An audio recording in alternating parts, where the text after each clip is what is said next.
welcome to today video.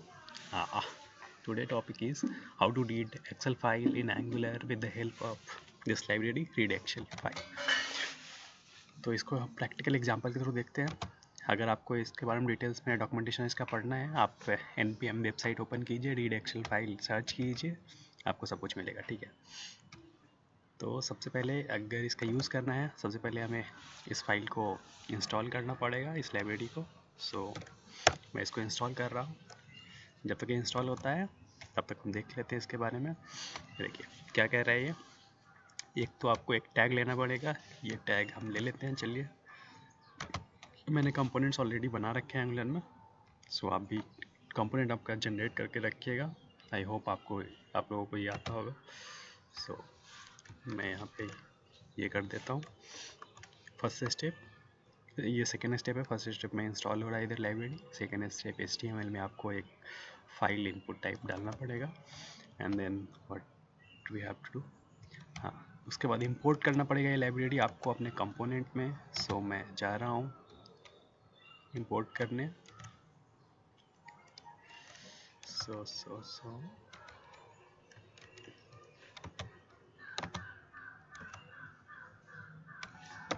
सो मैंने इसको यहाँ पे इंपोर्ट कर लिया. आप देख रहे होंगे यहाँ पे मेरा लाइब्रेरी भी इंस्टॉल हो चुका है. So good.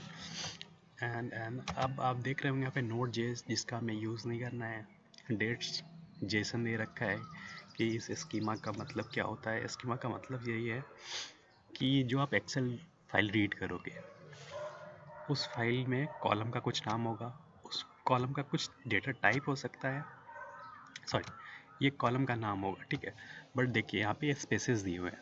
ये स्पेस डायरेक्टली अगर आपको डेटाबेस में सेंड करना है या कहीं पे रीड करना है तो आप रीड नहीं कर पाओगे, क्योंकि एक रूल्स होता है वेरिएबल में कि ये स्पेस नहीं हो सकता है. ठीक है, तो उसके लिए ये जो प्रॉपर्टी यूज़ हो रहा है, इसको क्या करेगा, ये जो कॉलम है इसको कन्वर्ट कर देगा आपको इस फॉर्मेट में, इस वेरिएबल के फॉर्म में. ठीक है, जो कि ईजी टू यूज़ होता है.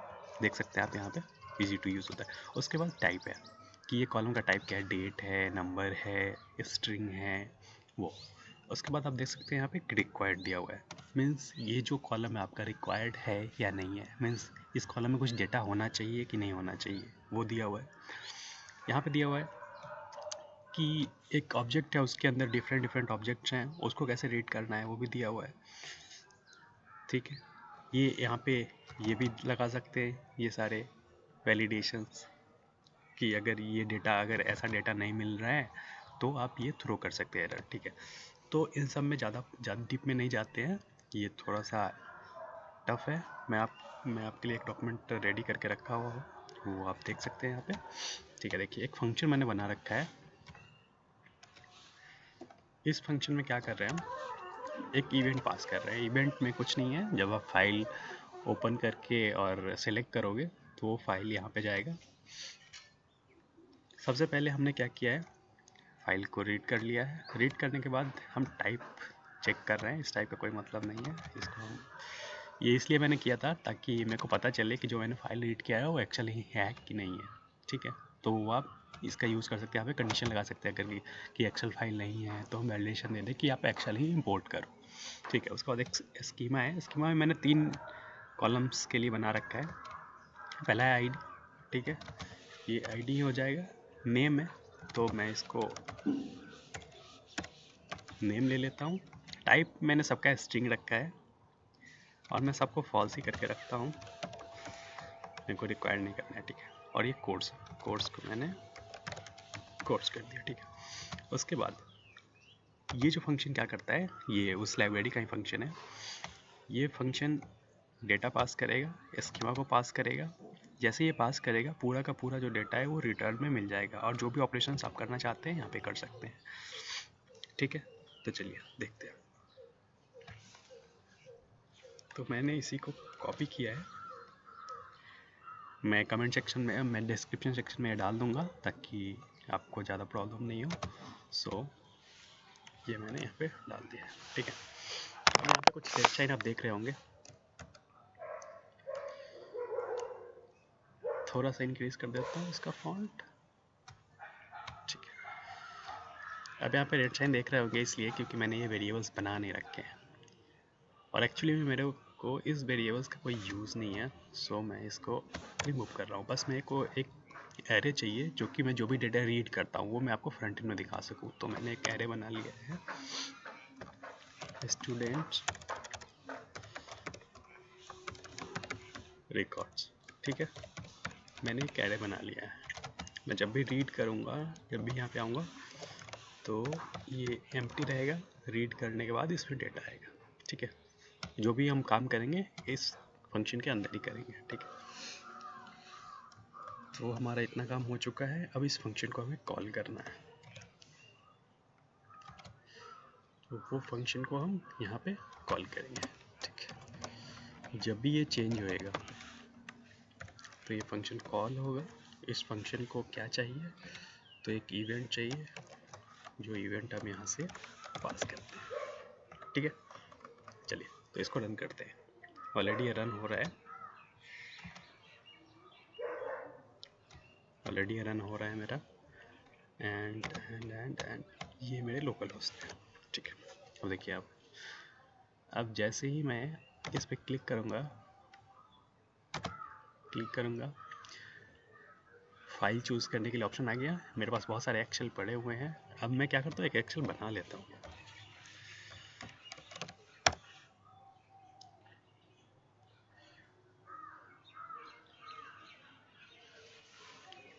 तो थोड़ा सा टाइम लग रहा है, तो आप लोग पेशेंस रखिए। ठीक है, ये आईडी हो गया, नेम हो गया। एक चीज़ ध्यान देने वाली बात है, जैसा मैं नाम और जिस केस में मैं नाम यहाँ पे रख रहा हूँ, सेम केस में आपको भी नाम रखना है अपने फाइल का, अपने कॉलम्स का। 1 2 3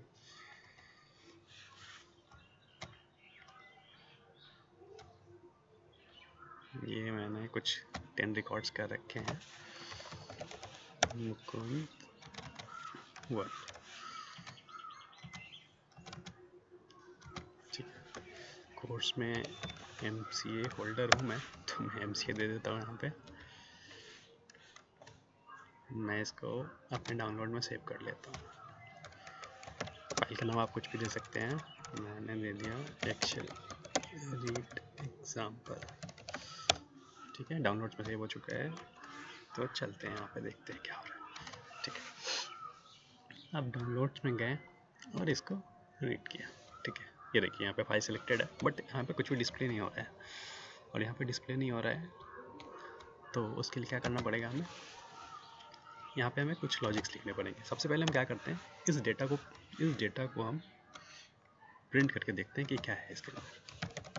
console.log डेटा। ठीक है,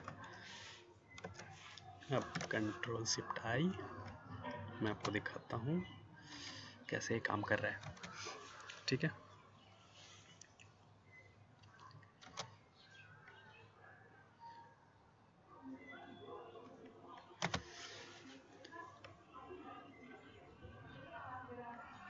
वे फाइल रीड हुआ। रीड होते ही देखिए दो तरीके के एरे आ रहे हैं आपके पास। एक एरे का नाम है रोज, एक का नाम है एरर्स। तो एरर्स हमारे पास 0 है, मतलब जो फाइल हम इंपोर्ट कर रहे हैं वो सक्सेसफुली इंपोर्ट हो रहा है और हमारे पास इतने रिटर्न्स आ रहे हैं, इतने डेटा रिटर्न आ रहा है। ठीक है, देखिए रोज में ये सब आ रहा है।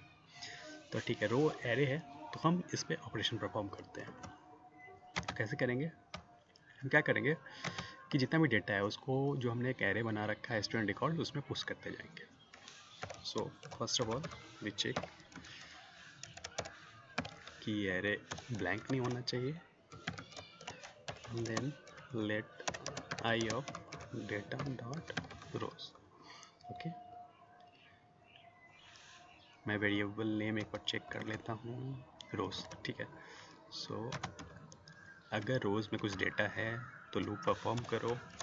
लूप परफॉर्म करने के बाद क्या करो, स्टूडेंट रिकॉर्ड में आप डेटा को डालते जाओ। इतना काम कर दिया है। ठीक है, और इसके बाद अगर मैं प्रिंट करूँ, ये सब ऑपरेशन होने के बाद ये फंक्शन यहाँ से स्टार्ट हो रहा है, यहाँ पे क्लोज हो रहा है। ठीक है, अगर मैं प्रिंट करता हूँ स्टूडेंट रिकॉर्ड्स को,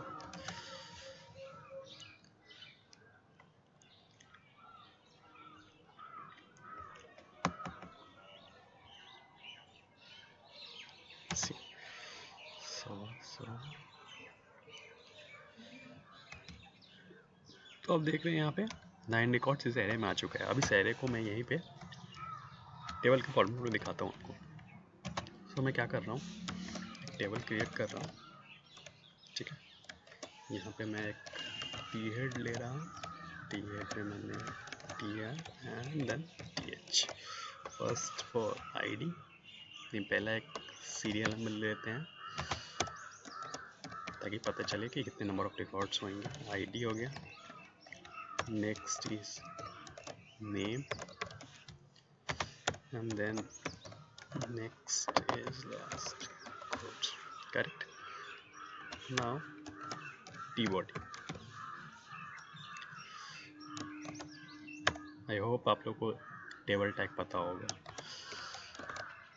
ठीक, तो देखिए यहाँ पे क्योंकि हमारे पास एरे है, तो एरे के लिए हम यहाँ पे यूज़ करेंगे loop ng for let i of जो भी एरे का नाम है, स्टूडेंट रिकॉर्ड है शायद, हाँ स्टूडेंट रिकॉर्ड्स, ये यहाँ पे ले लिया। Let index is equal to index, okay. अब यहाँ पे सबसे पहला जो हमारा टीडी होगा वो सीरियल नंबर के लिए होगा। तो अगर आप यहाँ पे इंडेक्स 1 + 1 कर देंगे तो ये हो गया। उसके बाद आईडी चाहिए हमें, तो आईडी हमारा किस पे, आई पे, तो हम करेंगे आई.id। करेक्ट, दे सकते हैं यहाँ पे आईडी है, नेम है, कोड्स।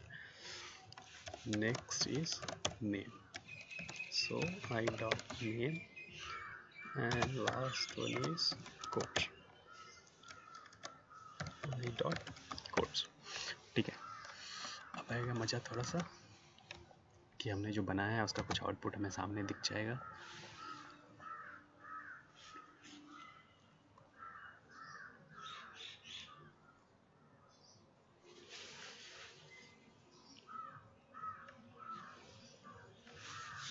शायद कुछ इशू आ रहा है। इशू क्या आ रहा है? इशू आया है कि T-body is non, shit, spelling mistake. Because मैं हिंदी मीडियम से हूँ, इस वजह से स्पेलिंग मिस्टेक आपको मिल सकता है, डोंट माइंड।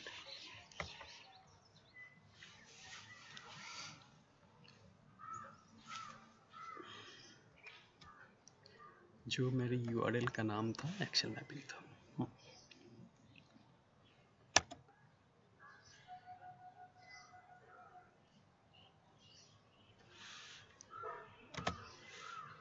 ठीक है, अब देखिए बाय डिफ़ॉल्ट आपको ये टेबल दिख रहा है। अब जैसे ही मैं इसको इंपोर्ट करूँगा, ये देखिए ये पूरा का पूरा रीड होके आ गया। सीरियल नंबर में इधर इंडेक्सेस का जो वैल्यू आपको मिल रहा है, आईडी जो भी हो आईडी मिल रहा है, नेम मिल रहा है इधर आपको, और कोड्स के नेम मिल रहे हैं। तो इस तरीके से आप इजीली एक्सेल को रीड कर सकते हैं एंगुलर में। बस एक लाइब्रेरी के बारे में आपको पता होना चाहिए, जो कि है आपका रीड एक्सेल फाइल। इसको इंस्टॉल कीजिए, इंस्टॉल करने के बाद एक फ़ाइल टाइप का इनपुट डालिए अपने HTML में, इस लाइब्रेरी को इंपोर्ट कीजिए। उसके बाद रीड एक्सेल फाइल जो आपका फंक्शन सब कुछ काम करता है, इसके अंदर स्कीमा पास कीजिए। स्कीमा के बेसिस पे आपको पूरा डेटा रीड करके देगा ये। उस स्कीमा में कुछ वेरिएबल्स दिए हुए हैं, प्रॉपर्टीज़, कि आप इस कॉलम को किस आईडी में, किस की में कन्वर्ट करना चाहते हैं। उस कॉलम का कुछ टाइप हो सकता है, वो रिक्वायर्ड है कि नहीं है वो हो सकता है। उसके बाद अगर कुछ वैलिडेशन है, वो वैलिडेशन आपके डेटा से मैच नहीं कर रहा है तो आप रिटर्न कर सकते हो एरर्स। तो इस तरीके से आप अपने एंगुलर में एक्सेल फाइल रीड कर सकते हैं। Thank you for watching. अगर आपका कोई भी डाउट है आप कमेंट सेक्शन में डाल सकते हैं। Okay, thanks.